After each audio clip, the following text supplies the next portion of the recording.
Welcome to the Believe, Be Real, Be Bold podcast for authentic daters. I'm your host, Dave in Denver. Each week, we invite expert guests to come share their knowledge, tools, and tips to help you show up as your most authentic self. Hey guys, I'm so ecstatic to introduce my next guest. Melissa hails from Las Vegas, Nevada, and she is a truly unique soul. We met on Facebook, and when I saw all the positivity that she was unleashing on the world, I just had to reach out and learn a little bit more about her. How are you today, Melissa? I'm doing great. Thank you for having me today, Dave. That's my pleasure. I know a little bit about you, but let's make sure that the audience can follow along. And how and why is it that you got into your mission and vision and purpose now? Yeah, it's a fabulous question. I spent over 20 years in the medical device healthcare industry as a physician trainer and educator for products and clinical trials. I was a sales rep, did all kinds of things involved in that space, and was traveling all over the world and doing amazing things. And I truly loved what I was doing. But at the same time, I was struggling with my own digestive issues, my own anxiety. And the ultimate point where I knew that I needed to make a change, kind of that 2x4 that hits you and you're like, you need to make a lifestyle change, was ending up sick in the ER at like midnight one night. It was actually a Monday night. It was a Labor Day. I remember exactly. And that was the point where I knew I needed to make a lifestyle change. And what I was doing was not benefiting me, and it was making my life worse in so many ways. So that was kind of the starting point where I knew that I needed to go down a different path. And what kind of a transformation did you make it in your life as a result? Yeah. Well, the first thing I did was, I ended up taking 3 weeks off of work completely, just to heal myself. And I was sleeping like 16, 18 hours a day. And when I was awake, I was like, I can't even make a simple decision. Like, I have no idea what self-care is. I thought it was getting your hair and your nails done, and that was it. And so I ended up reaching out to a life coach who helped guide me on what self-care was and how to actually take care of yourself. Because I had been running on this corporate hamster wheel, if you will, just running, traveling 3, sometimes 4 nights a week in different cities all over. And I had really no clue as to anything outside of what I was doing. Like, I had, you can read the news and watch CNN and pick up the magazines and all that stuff, but to really absorb in what's going on around you, I had no idea, because I was so focused, literally blind, going from task to task. This is what I have to do today. This is what I have to do tomorrow. One, and not looking beyond that. So she really guided me and said, what are the things that you need? And I'm like, I don't know. I need food and water. I don't know what that is, but beyond that. And so it was really identifying who I was from a soul perspective and learning to love yourself, because that's ultimately what it came down to. I had no clue what that looked like or what that was. So if you hear a little rattling, my dog is here. So she's wandering around. And when I'm talking to people, she gets excited. So if she pops in or there's a sound, that's her. Sure. Yeah. Zoom makes it a really small world. And I do have my dog here in the gym with me today. She's the best shop dog of all time. But she's out in the gym and I'm here in the office. So what advice did you get from your life coach that you like sharing with other people who are stuck in the same place you are? You're not alone. That's ultimately the thing that I had to learn, was I was not alone in my struggles. There are other people out there who are going through the same thing. We're just not talking about it. And that became the catalyst for me really putting myself out there and saying, look, this is how my digestive issues and my anxiety and my depression affected every area of my life. and what I was doing and how it was making me more miserable. So let's talk about this. Let's talk about how our body functions and how we don't want to acknowledge it because we're ashamed and we're afraid of what other people are going to say about it and say about us, because we feel like that's a reflection upon us, and it's not. And understanding that.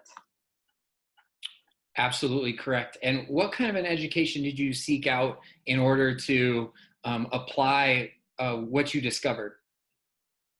Yeah. So, well, I have all of this experience in the medical device industry. So very, very high level. I have a bachelor's degree in education. I have a master's in cardiac rehab. Well-versed there, but I actually did go back to school for holistic nutrition coaching as well. So I'm certified there. And I think you can take all of the education that you have, and that's a beautiful thing, but having that experience as well is a tremendous help to helping understand where my clients are at and what's actually going on. Because education is great, but if you don't have the actual experience of knowing exactly what they're going through and what happens and the struggles, because that makes you more real. Because if I was just a gut coach and I'm like, yes, this is my specialty, but I've never experienced this and I don't really know what it's like, you're not as relatable.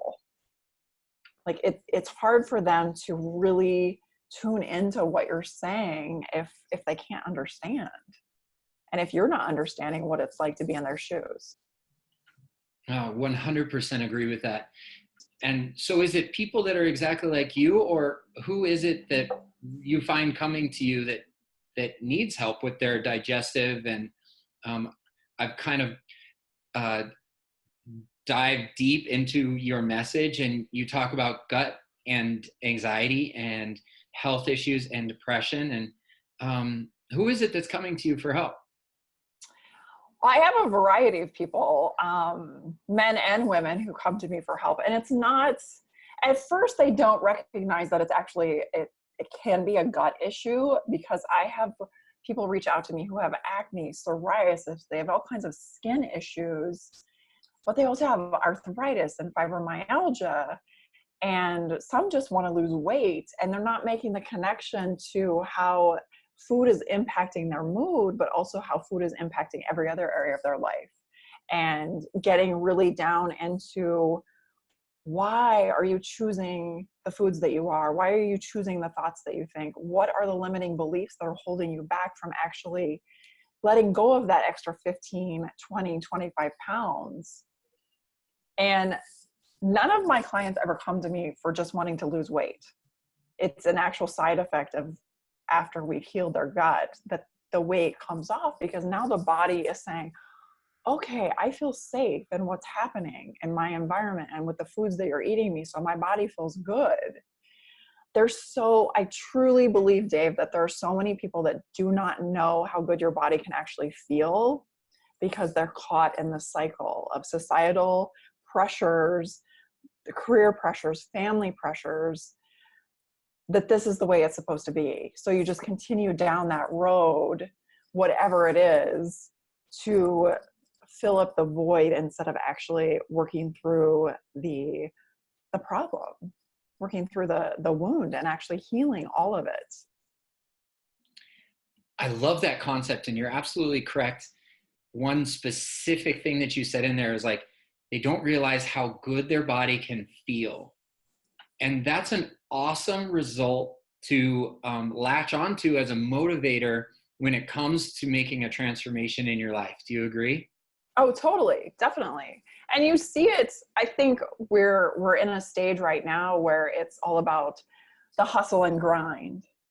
And we can even take that into, because I'm a yogi, but I love to lift weights and get in the gym and, be a little bit of a savage beast, if you will, at times. But we get into that motivation of hustle and grind. And we think that our body is supposed to feel aches and pains, and it's supposed to suffer in order to survive, in order to thrive. And that's not thriving. That's thriving. That's not. That's just surviving, right? Right. And we don't recognize that. It's like we had this mindset too, that I needed to get to the gym 7 days a week and not give ourselves any recovery time. And I need to spend 3 hours at the gym, 2 hours of it doing cardio, and all of this insanity. When if you would just let go a little, cut that back to like 5 days a week and 30 minutes of cardio, you're going to get the results that you want. You're going to get better results. But it's this grind, hustle, work hard mentality that we've been generationally forced into, if you will, has been passed down, that we don't recognize that it's okay to stop. It's okay to pause. It's okay to rest. You don't need to fill your plate up with all of these activities and constantly say yes to everything, because when you do that, that's inhibiting your growth. You can never recover. You just go. And then we wonder why we're getting sick and depleted and basically feeling like crap all the time. That's 100% correct. And it aligns with our philosophy a lot here in the gym. And resting the body is part of self-care, is it not? It totally is. It totally is. And it doesn't mean, oh, I'm just going to take a nap kind of rest. It means do something that's enjoyable to you. You know, put down the electronic device, turn the TV off, go for a walk, get back out in nature, connect back to Mother Earth, and connect back to yourself. We forget that. One thing that comes up all the time for me is people are like, I ask them, are you breathing? Because it's an automatic response, but are you truly listening to your body, and are you actually breathing, inhaling through the nose and exhaling through the nose? Because people are like, well, yeah, I am. I'm like, no, you're not. You're holding your breath right now in this conversation. Yeah. Catch yourself. Let's go back a little bit. You say one of my favorite words in there. And when did you first come across limiting beliefs for yourself? And did you immediately know how to help other people get past theirs? Oh my gosh. No, I did not know how to help people because I didn't recognize it myself. And it really was through my own diving into self-development and working with other coaches and different coaches, not necessarily life coaches, but also business coaches. And then also working with other mentors myself, of them saying, why do you keep going through this? Why do you keep thinking this way? What if you thought about that situation from this perspective? And then you start to recognize how you are giving away your power, how you're letting people suck your energy out. And I was recognizing that in a different way because I was going to events and then coming home going, why am I so depleted? And it had nothing to do with, well, it has a little bit to do with drinking and the social realm of that. But once I started to recognize that, I actually stopped drinking. And I haven't had a drink in like 18 months. Nothing against that. Do whatever works for you. But part of it too was understanding how the sugar and the alcohol was affecting my guts. But then it was a crutch. And why was I leaning into that in these certain circumstances? So it was me understanding those environments were not feeding my soul. And then taking it a step further and say, why couldn't I just walk away from that? What was causing me to want to keep going back into those types of situations and environments and relationships that was holding me back from doing that? Because I didn't have boundaries. I didn't know where those boundaries were. And so I was letting other people suck all the energy out of me. So through that process, you start to recognize things and you're like, wait, I am much more intuitive than what I thought. I just didn't want to tap into it. And never considering myself an empath either until I started diving into more of the self-development testing and take the Myers-Briggs, and I took a whole bunch of personality tests, and you're like, wait, I always thought I was an introvert, but no, I'm an extrovert, but I'm also very feeling. So then it's understanding, okay, I am an empath, and how does energy work? And then bringing that into my own practice and understanding how everything is energy. I mean, your body is energy. And then taking it one step further and going down to the scientific road, because I spent all this time in the cath lab and the OR for years and years. I mean, your heart has an electrical impulse. Right there says it all. And once we start to understand that your energy, the food you eat is energy, the food that whatever you're putting out into the world is energy, and understanding how to handle that and stop the energy leaks. So it's about asking yourself the right questions. You get in a situation where it's heated. A lot of us don't want to deal with conflict, so we will avoid it at all costs. That's why we have so many people reaching for other things to fill that void up instead of actually dealing with the conflict. But asking yourself, what can I do? What can I say in this situation that is going to be empowering for both parties? And expecting nothing out of the situation, but putting my best interests for both parties at stake. And when you come in it with that thought, that changes everything. I hear you on that one. And I love this expression, you can't pour from an empty cup. Yeah. And you said it right there at the end of like two people bringing what they have to offer to the moment, whether that's in conflict or whether that's in energy exchange or whether that's just in celebration.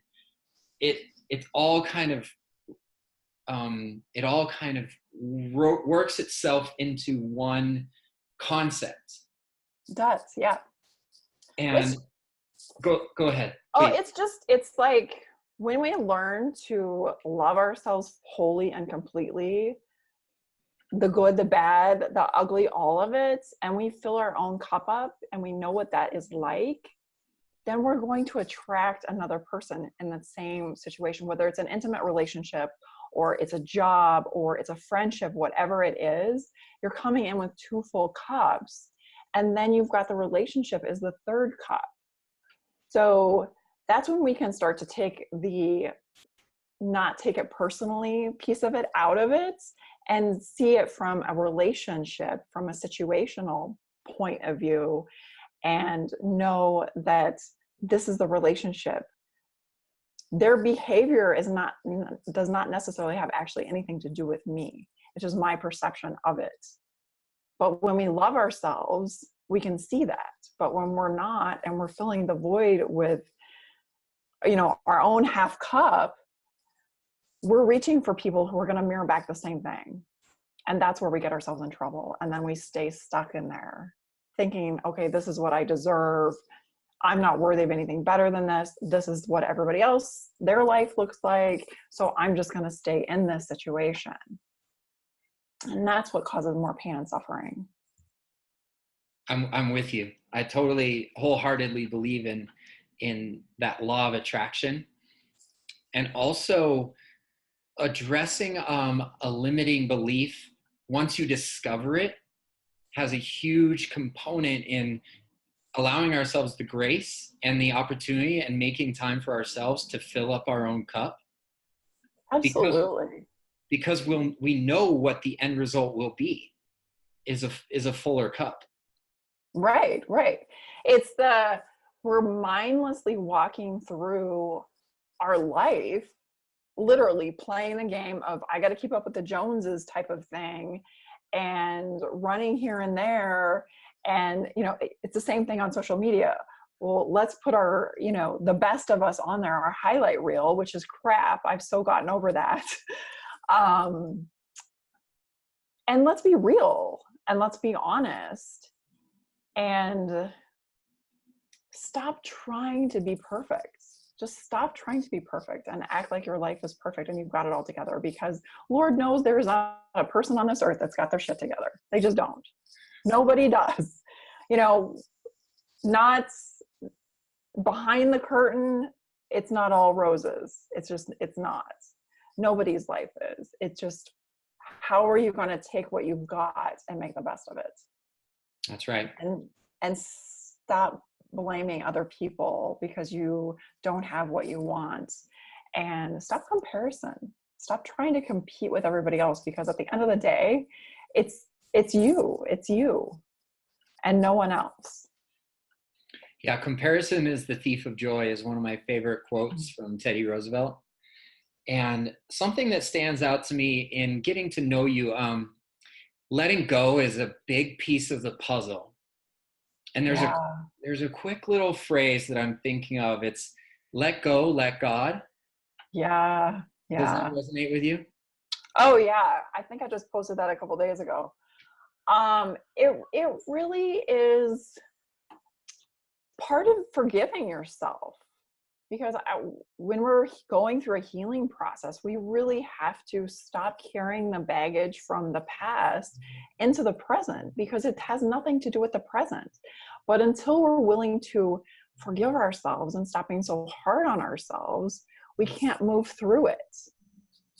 And in order to do that, you've got to hold yourself with more compassion. You've got to let go of the blame and the judgment and the shame around it. And not just for yourself, but for the other people involved. And moving through that is the only way you're going to get through it, is if you let go, and then you have a personal relationship with God, Source, the universe, Mother Earth, Buddha, Allah, whatever you want to call it. It's all the same. It's just your interpretation of it. But when you start to develop that and understand that God is all loving, all forgiving, He's here to empower you to be the best version of yourself, you'll be able to forgive yourself a lot easier. And there's so much, I want to say God trauma out there, because we've been conditioned from religion to fear God, that you're a sinner and that you're bad from the get-go, that it's changing the way we think about what God is for us. And I don't believe that you have to go to a church building to have a personal relationship with God. If that works for you, that's great. And I most certainly believe in God and the Bible and all of that.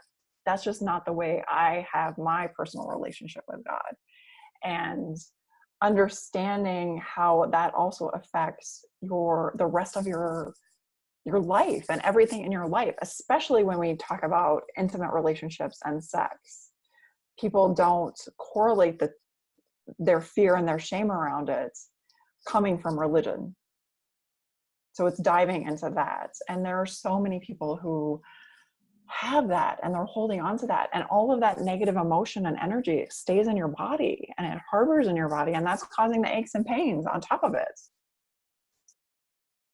So we've got to forgive yourself for not knowing any better at the time of whatever it was that happened. And think about where you are and how that's affecting you right here, right now, in the present moment. I love that advice. I mean, it's so simple and yet so hard to do. It is. When we are in that hustle and bustle and the grind, like, how do we stay present? Yeah. And I actually started taking hustle and grind out of my vocabulary and started moving into flow and alignment.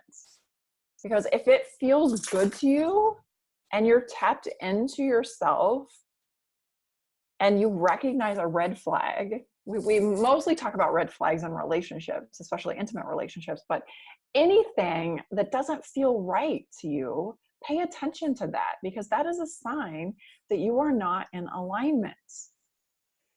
So you're not in your flow. You don't have to. Do you have to take inspired action? Absolutely. That's going to take you to the next step. But it's the hustle, grind, hard work idea that needs a little retooling in my mind. And it's focusing more on stepping into your power, whether it's feminine or masculine, and understanding what that looks like for you. What does flow and alignment look like for you versus hustle and grind? Because I lived hustle and grind and it made me feel crappy. So that doesn't work for me, but it's retraining your brain to understand what that actually is for you and how you can thrive through flowing in the moment and listening to your intuition and aligning with it. I truly believe that if it's not a hell yes, it's a hell no, and to stay the hell away from it, no matter what it is. It doesn't agree. So the first instinct is the right one, no matter what it is. So listen to it. And we tend to shy away from listening to it. I think that's so impactful for me right now. Is if it's not a hell yes, then it's a no. It's got to go. And I'm an ESTJ on the Myers-Briggs. And of course, I don't have that intuition that comes naturally to me. But the more and more that I stay grounded and in tune with what's going on in my immediate surroundings, the better I am at performing. Yeah. Performing in my relationships, performing at work, performing as a father. And it allows me to show up to the things that are most important to me, prioritizing what I want out of my life right now. And I know it all comes back to limiting beliefs. And my most common are burden and not measuring up, and then fear of outshining my family members, which was probably the hardest one to face once I checked the first two off of my list. Yeah. Are you familiar with those limiting beliefs, or are there others that you are more knowledgeable about that you have worked through? Well, definitely the fear of outshining people. And that comes from feeling unworthy and undeserving and unloved. And that comes from your power source. Your feelings of being empowered is actually housed in your solar plexus chakra. Well, that's where your gut is too. So it's understanding where that energy is housed at, and how can you impact yourself? How can you to make a change? And it's understanding that you are worthy and deserving of everything that life has to give you, everything that life has to offer you. But I think probably the undeserving and unworthy and unloved were my most significant limiting beliefs. And that somehow, somewhere along the way, I was at fault for everything that happened to me. And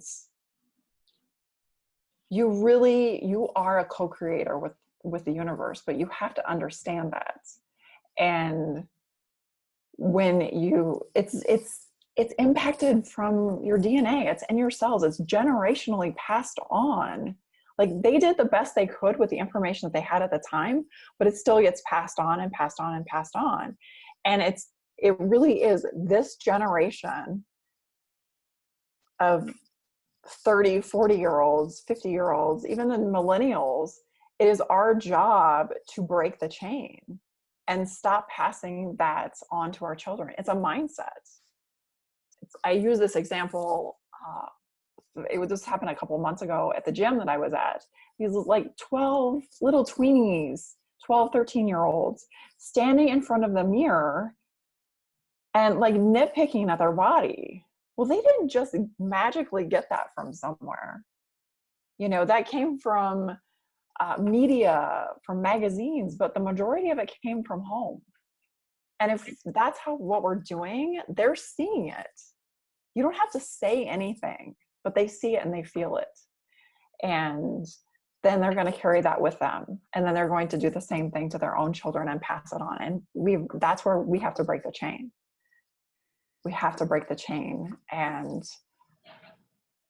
let our kids feel and show them their body is okay the way it is, and not to carry that shame around with them.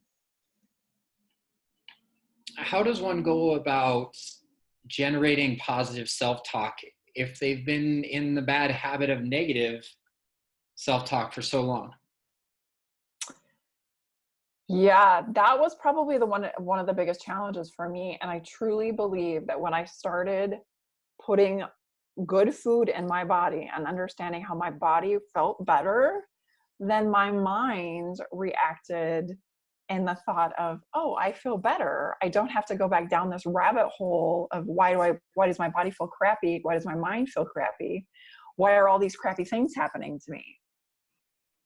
And that's why food is like the foundation for everything.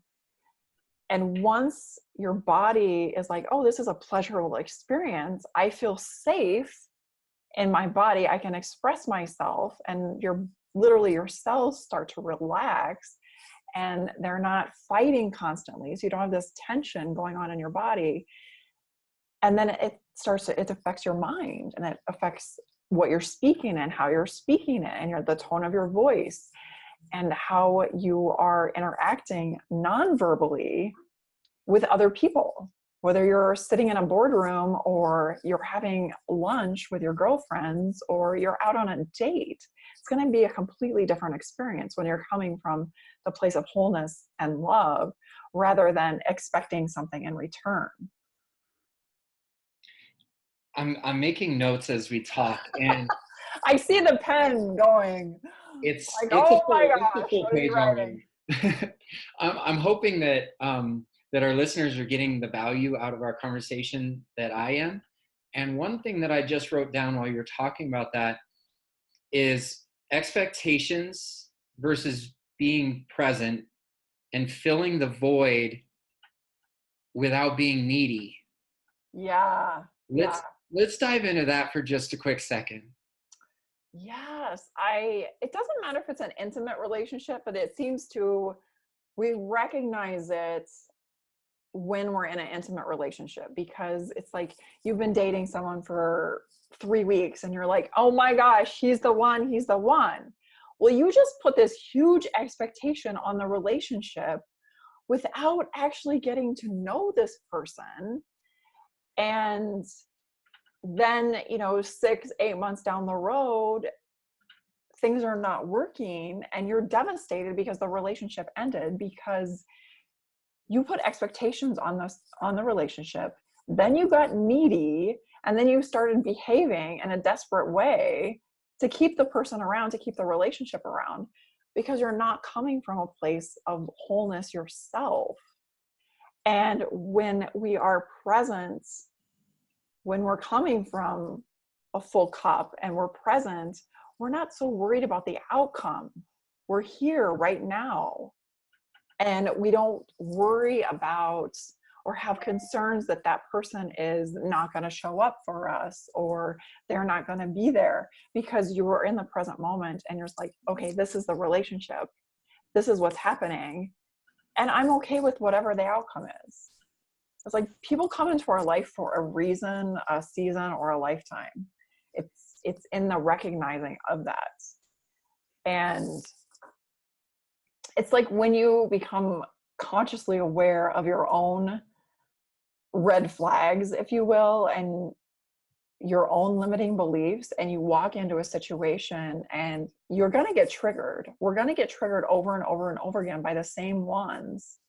Every time when you go through the process of healing, it's going to be less and less. So when we do that, we're not putting the expectation, one, on ourselves or the situation to have a different outcome. We're saying, okay, I recognize this. How can I deal with this right here, right now, and work through it? But society tends to be like, oh yeah, I see that, whatever, I'm not going to deal with that, moving on. And it keeps coming up over and over again, but then they can't figure out why they keep attracting the same type of situation into their life, especially intimate relationships and dating. And you have to go back and look at what's the common denominator in all of these situations. Oh, it's me. Yes, I'm the one that has to do some work here and recognize that. Well, it's not easy. And it's never easy. It's never easy. Yeah. And we are what humans are best at is self-preservation. And I don't want to touch a hot fire for the second time. I learned the first time. So if I'm beginning this process of healing, or the process of learning more about myself through self-awareness, we got to understand that it's hard, and that there's going to be some shit there that we don't want to touch a second time or a third time or a fourth time. How does one stay strong and motivated to do that hard, dirty work? Yeah, that's a great question. It's knowing that if you do the work, you are going to get to the other side. You are going to be a better person for it. And you're also going to love yourself more because of it. And you're going to know how to set boundaries, how to set healthy boundaries, how to have those difficult conversations. But it all starts with you getting real and vulnerable with your own baggage, your own limiting beliefs, your own wounds, and diving into that and saying, okay, where do I need to go back and forgive myself for whatever happened? What did I do or need in that situation way back on my timeline? If I was little Melissa, what happened to me that I did not get what I needed at that time? Did I not feel valued? Did I was I abandoned? Did I not feel safe? Acknowledge those, because that's what's playing out right here, right now in this situation, and your intimate relationships. That's why there's so many people who have superficial conversations for 30 years and they're married to the person and they're not diving deep into actually what's underneath the surface, because there's so much shame and blame and guilt about the relationship and about themselves that they're not willing to go there. And yet people stay in these relationships for so long because they don't know any better, and they don't recognize that there is a solution. You just have to be willing to put in the work for it.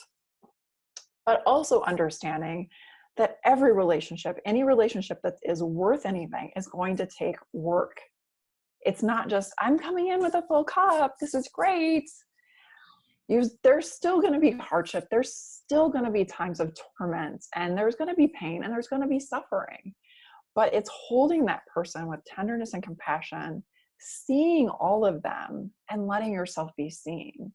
So it's the giving and the receiving, the masculine and the feminine, and being open to that and saying, I'm here for you. No matter what happens, I'm going to be here. I'm going to show up. And when we come from that place, it's a completely different ballgame. And it's finding the right person to match that energy. And I mean, I myself have been the empty cup many, many times. And, you know, I mirrored back another empty cup, and it was disastrous. But it was also me not willing to, was playing safe and not willing to actually look at my own issues and look at my own vulnerability and say, here, this is me. I'm coming with no expectations. Because it's so easy to just go into a relationship and be like, I know this isn't going to work, so I'm going to play it safe and move on. And yet we still hurt ourselves, even though we know it wasn't a good relationship. But we do it again, and we repeat the pattern until you're willing to go there and do the dirty work and do the hard stuff. You're not going to reap the benefits of it. Wow, that really hits home. I'm glad you said it in that exact way, because it is real, it is authentic, it is vulnerable to dive into that work. And if somebody wants to reach out to you and learn more about what you have to say, what's the best way for people to get a hold of you? Yeah. Well, I have, you can find me on social media, on Instagram at The Dirty Gut Girl. And I am on Facebook at Melissa Smith. And then I also have my website. It's melissasmithhealth.com. So people can reach out to me any of those ways. And yeah, it's just, I love talking to people and hearing all about what's going on and different viewpoints and different ideas. So social media truly is an amazing, amazing experience. It's a tool. It's a tool in our toolbox to further and deepen existing relationships. It's not a crutch, and it's not the only thing that we have available to us to actually accomplish that goal. But if used in the right way, then it can definitely be a very powerful tool. Absolutely, absolutely. And there's still nothing like getting out and meeting people face to face. Like being in the energy of other people, other like-minded people, just connecting with other people, because at the end of the day, that's what we're all craving, is connection. Real, true, honest connection to another human being who can understand what we're going through and can hold a little more compassion maybe than what we can hold for ourselves. Yeah. And if you were to give us one piece of advice to grow that, even if it's a small community around us, if we were to find and mirror, or to find the people that are mirroring us, what's your best advice on how to do that? Come in with an open heart. Just come in with an open heart and no expectations. And know that every person on this earth is struggling in some way. And when you come in from a place of compassion and tenderness for yourself, you're going to bring that out into every relationship that you're in. True that. Well, I want to thank you for your time, Melissa. I know you're a busy person, so I won't take up any more of it. But I want to thank you for sitting down and having the hard conversation with us today. Oh, thank you. My pleasure, Dave. I always enjoy meeting other people. Thank you so very much. And what do you say in the next 6 to 12 months we jump back on, record another podcast and see where you're at? Yeah, I'd love to. Love to. Okay. It's a plan. Great.